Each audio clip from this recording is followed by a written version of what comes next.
Subtracting decimals. Let's try taking some decimals away. 2.93 take away 1.5. We write our first decimal down and we're going to write our second one directly below it, making sure we're lining up our decimal points. Now our second number has one decimal place less than our first, so we're going to make them even by adding a 0 as a placeholder for our second decimal.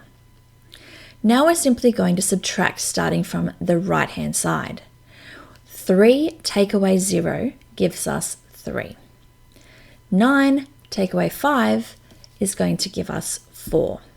Now we make sure that we put our decimal place in our answer as well, directly below where they are in the question. Now we're going to do our whole numbers. 2 take away 1, which is 1. So our answer is 1.43. Now we're going to use rounding to the nearest whole number to check the reasonableness of our answer. So first we've got 2.93. We're going to look at the number to the right of the decimal point, which is 9, which means that we're going to be rounding up to our nearest whole number, which is 3. So we've got 3 take away. Now we've got 1.5. 5 is a rounding up number. I know it's on the halfway, but when we have 5, we're always rounding up as well. So we're rounding up the 1.5 to 2. So now we've got 3 take away 2, which is 1. We have a look at our answer now. We've got 1.43. So if we're looking at the number to the right of our decimal place, which is 4, we're going to be rounding down to the nearest whole number, which is 1.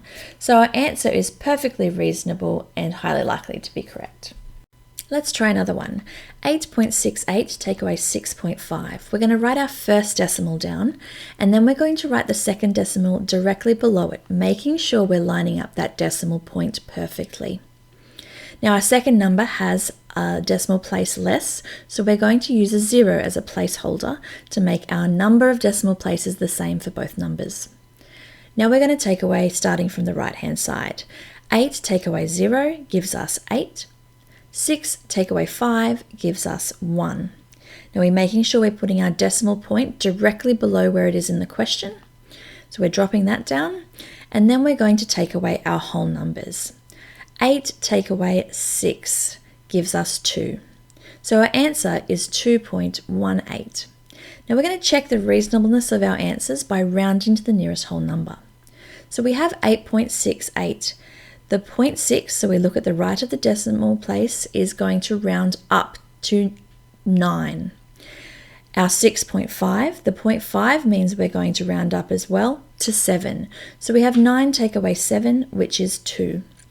We're now going to look at our answer, which is 2.18. Looking to the right of the decimal place is 0.1, which means we're rounding down to 2. So our check and our answer are the same, so we're highly likely to be correct. Let's try and do another one together.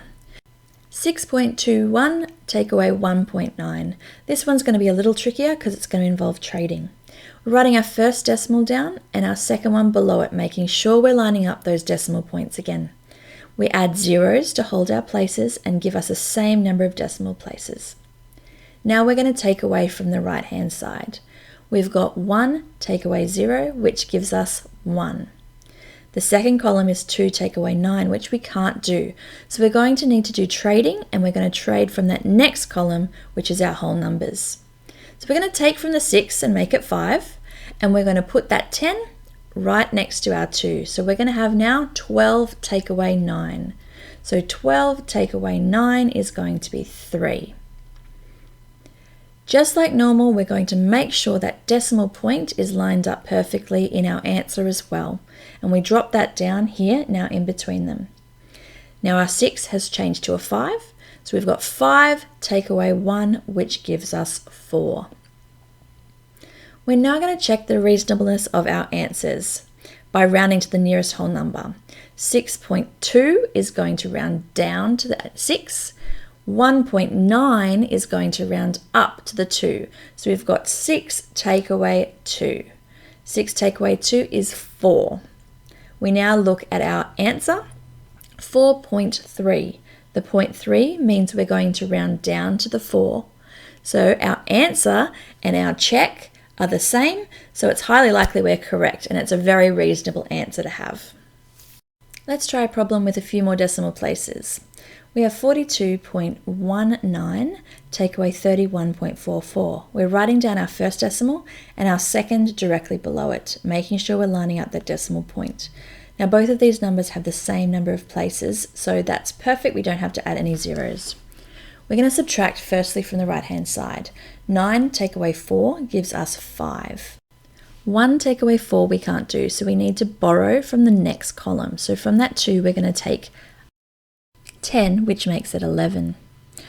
Of course we now don't have a 2, we have to change that 2 to a 1 because we've taken that and put it in the next column. So now we go 11 take away 4, which is 7. And we're going to now make sure we're dropping that decimal point down in the same location below. 1 take away 1 gives us 0, and 4 take away 3 gives us 1. So we have 10.75 as our answer. We're now going to check the reasonableness of our answer by rounding to the nearest whole number. 42.19 rounds down to 42. 31.4 rounds down to 31. So we have 42 take away 31. That gives us 11. Now we look at our answer, 10.75. We're going to actually round up to the nearest whole number, which will be 11. So our check has proved that our rounding and our answer are the same. So it's very highly likely to be correct.